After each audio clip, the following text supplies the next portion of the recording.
ମୁଁ ମହାଙ୍ଗା କହୁଛି, କେବେ ମୋତେ ଟିକେ ଶାନ୍ତି ମିଳିବ ଆଉ କେବେ ମୋ କୋଳରେ ରହିଥିବା ସନ୍ତାନ ସନ୍ତତିଙ୍କ ଉନ୍ନତି ହେବ ଆଉ ସମସ୍ତେ ସବୁ ଭୁଲି ମୋ ସଂସ୍କୃତି ଆଉ ମୋ କଳାକୁ ସମ୍ମାନ କରିବେ। ମୁଁ ମହାଙ୍ଗା କହୁଛି।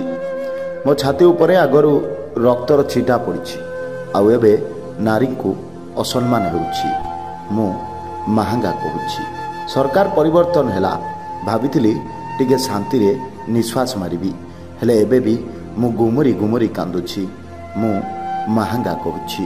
8 ମାସରେ ମୁଁ ଅଣନିଶ୍ୱାସୀ ହୋଇଗଲିଣି ଆଉ ମୋ ଛାତି ଉପରେ କେତେ ଯେ ଘଟଣା ଘଟିଗଲାଣି, ହେଲେ ସବୁଥିରେ କେବଳ ମୁଁ ବଦନାମ ହେଉଛି।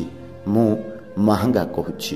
ଆରେ ମୋ ଜନତା ରାତି ପାହିଲେ କାନ୍ଦୁଛି, କାହାର ଘର ନାହିଁ ତ କିଏ ରାସନ ପାଉନି, ହେଲେ ମୋ ନେତାଙ୍କ ରାଜନୀତି ଏଠି ଖୁବ୍ ଜମୁଛି।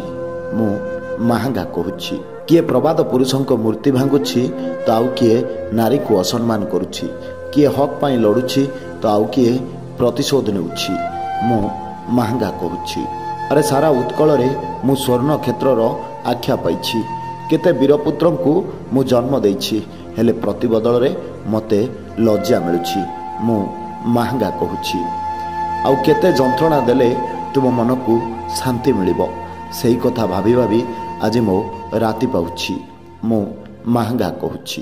ପୂର୍ବରୁ ରକ୍ତ ଛିଟା ଦେଖି ଡରି ଯାଇଥିବା ଏହି ହୃଦୟକୁ ପରିବର୍ତ୍ତିତ ସରକାରରେ ଟିକେ ସାହସ ମିଳିବ ଭାବି ଏବେ ଆହୁରି ଭୟଭୀତ ହେଉଛି। ମୁଁ ମହାଙ୍ଗା କହୁଛି।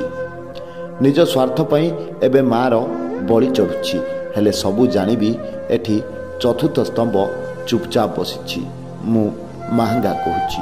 ସହି ହେଉନାହିଁ ଆଉ ଏ କଷ୍ଟ, ଛାତିରେ ଅନେକ ଯନ୍ତ୍ରଣା ଅଛି, ସବୁ କହିବାର ସମୟ ଅଛି, କିନ୍ତୁ କୁହ, କିଏ ଶୁଣିବାକୁ ଧୈର୍ଯ୍ୟ ରଖିଛି? ମୁଁ ମହାଙ୍ଗା କହୁଛି।